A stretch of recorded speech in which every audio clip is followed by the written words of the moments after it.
The hole smelled like fresh lacquer and cold metal.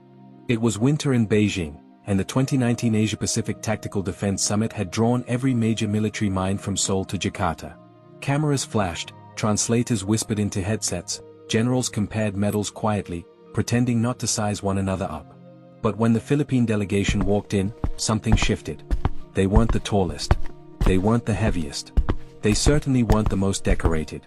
But their presence carried a quiet discipline, not loud, not dramatic, just steady, serious. The lights dimmed, and the Filipino team began their presentation on mountain and jungle infiltration. They spoke of narrow ridges, sudden fog walls, monsoon-soaked cliffs, ambush paths older than colonial history itself. Their tone was calm, the confidence of people who knew what they were talking about. Then, from the center table, a chair scraped violently. General Wang Jiaming of the Chinese People's Liberation Army stood up with a half-laugh that carried more arrogance than humor. "Excuse me," he said, loud enough for every headset to catch, "but are we seriously expected to learn jungle infiltration from the smallest army in Southeast Asia?" A ripple of whispers shot through the room. "You mean to say," Wang continued, pointing loosely at the screen, "that soldiers," he paused dramatically, "most of whom are barely 5.5 feet tall, are experts in mountain warfare?" His aides chuckled. A few foreign officers looked away, uncomfortable. Wang pressed on. "In modern combat, size does matter. Reach matters. Strength matters. Physics matters. A soldier who is small carries less load, has less force in hand-to-hand combat, and is physically disadvantaged. This is basic military science." The Philippine delegation didn't respond. Not yet. But one man's stillness stood out like a storm gathering behind a calm sea.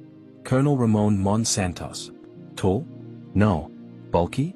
Not at all. But his eyes, they didn't move. They didn't twitch. They were the eyes of a man who had seen things no PowerPoint could ever explain. When the laughter finally died down, Santos stood up slowly. "General Wang," he said, voice calm, almost gentle, "would you be open to a demonstration?" The entire room froze. Wang smirked. "A demonstration? You mean watching your soldiers try to carry gear designed for actual combatants? Very well." He waved dismissively. "Send your best. We'll send ours. Let's make it interesting." Santos nodded once. "Jungle warfare scenario. Capture the flag. 7 days." He paused. "Mindanao." That single word wiped the smirk off a few faces. American, Australian, and Japanese officers exchanged looks. They knew what Mindanao meant. Rough terrain. Brutal humidity. The kind of jungle where even shadows could kill you. "Agreed," Wang said confidently. 3 months from now." 3 months passed faster than anyone expected. And then it happened. The joint international observers, analysts from the US, Japan, Australia, Singapore, all arrived at a remote command post overlooking a stretch of Mindanao's most unforgiving jungle. 50 square kilometers of dense, living wilderness. Every sound was a warning. Every shadow was a threat. China sent their elite mountain division, 180 towering men, each built like a statue carved out of granite. Many of them had trained in Tibet, Qinghai, and Xinjiang. They had altitude lungs, glacier legs, and the kind of confidence that comes from never losing a single international exercise. The Philippines sent 84 men. The Scout Rangers. Not tall. Not bulky. But silent. Sharp-eyed. Every movement deliberate. Every footstep measured. The kind of men who didn't need to announce their capability. On day 1, China swept through the terrain with brutal efficiency. Drones in the air. Heat sensors. Perimeter lines. The works. The Philippine force? Gone. Completely gone. Observers murmured. US officers raised eyebrows. Japanese analysts leaned forward. The Australian commander muttered, "Interesting." Chinese troops marched through ravines and riverbeds, marking zones they had cleared. Everything was clean. Organized.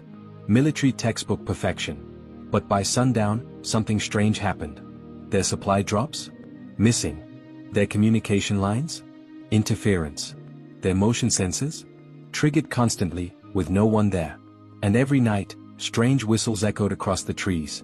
Signals. Old ones. Not from radios. But from customs, tribal. Indigenous. Pre-colonial. By day 2, the temperature rose, humidity thick enough to choke steel. The Chinese troops, heavier, larger, moved slower. Sweat soaked their uniforms. Mosquitoes tormented them. Leeches clung to their legs. Meanwhile, the Scout Rangers moved like ghosts. They hid under roots, crawled through mud tunnels, used tree canopies as walkways, slipped underwater, breathing through bamboo reeds. They didn't just know the jungle. They were part of it. By day 3, Chinese soldiers began reporting things their commander didn't want to hear. "Sir, we're being followed. Sir, something moved behind that rock. Sir, I think we're surrounded. Sir, they're laughing at us." And sometimes, in the early morning fog, they really were. A figure would appear for 1 second, a small silhouette with a rifle, and then vanish before anyone could aim. On day 4, the unthinkable happened. At exactly 3:14 a.m., the Chinese camp alarm blared. Their flag was gone. In its place, the Philippine flag flew, waving proudly. The Chinese division stood frozen. No tracks. No forced entry. No broken perimeter. Just one carved wooden token placed at the foot of the flagpole. A rattan ring, the symbol of ancient Filipino hunters. Everything changed after that. The humiliation burned. Wang roared through the radio, demanding action. Demanding aggression. Demanding dominance. But the more the Chinese troops pushed, the more the jungle pushed back. By day 5, the Chinese force had lost a third of their men in simulated kills. Paint marker hits in bright colors splattered across their gear. Some marks were between the shoulder blades. Some on foreheads. Some on their boots. Every mark delivered without a sound. Day 6 brought rain. Not soft rain. Mindanao rain, a wall of water that punished anything standing still. The heavier Chinese troops stumbled through mud up to their knees. Their rifles clogged. Their boots filled with grime. Their radios malfunctioned. The Scout Rangers? They moved faster. Rain was their camouflage. Wind was their ally. Mud was their shield. By the last day, day 7, the battlefield map looked unreal. The Chinese division had been reduced to a handful of active units in the simulation. Exhausted. Confused. Demoralized. The Scout Rangers had captured both flags, eliminated 70% of enemy units, taken control of the entire operational zone, and never once been detected by drone or thermal imaging. When the horn sounded, ending the exercise, the observers didn't clap. They just sat there, stunned. General Wang didn't move. He didn't speak. His pride evaporated. Colonel Santos walked up to him, mud on his boots, rain dripping from his helmet, and offered a calm, steady handshake. "In our terrain," he said softly, "the jungle chooses who wins. Not height." China's report afterward was classified. But leaked excerpts reached military analysts worldwide. "We underestimated the Philippines.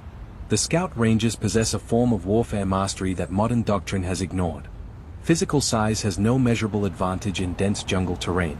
Their strength lies in invisibility, adaptability, and cultural familiarity with the land. We must learn from them." Within months, the world responded. U.S. Special Operations Command invited the Scout Rangers to teach at Fort Benning. The Australian SAS requested joint training rotations. Japan sent officers to study their low-visibility infiltration. Singapore rewrote their jungle combat doctrine. NATO analysts published papers referencing the Mindanao lesson. A lesson burned into global military history. And years later, when a journalist asked Colonel Santos what he felt when General Wang mocked his soldiers, he smiled slightly. "He gave us a gift," Santos said. "He showed us how people see us, and then we showed them who we really are." The truth echoed beyond the Philippine borders. In the jungle, the biggest warrior isn't the one with the broadest shoulders. It's the one who listens to the wind. Who understands the shadows. Who moves with the terrain instead of against it. It's the warrior shaped by history, by ancestors, by survival itself. And that is something no height advantage can ever replace.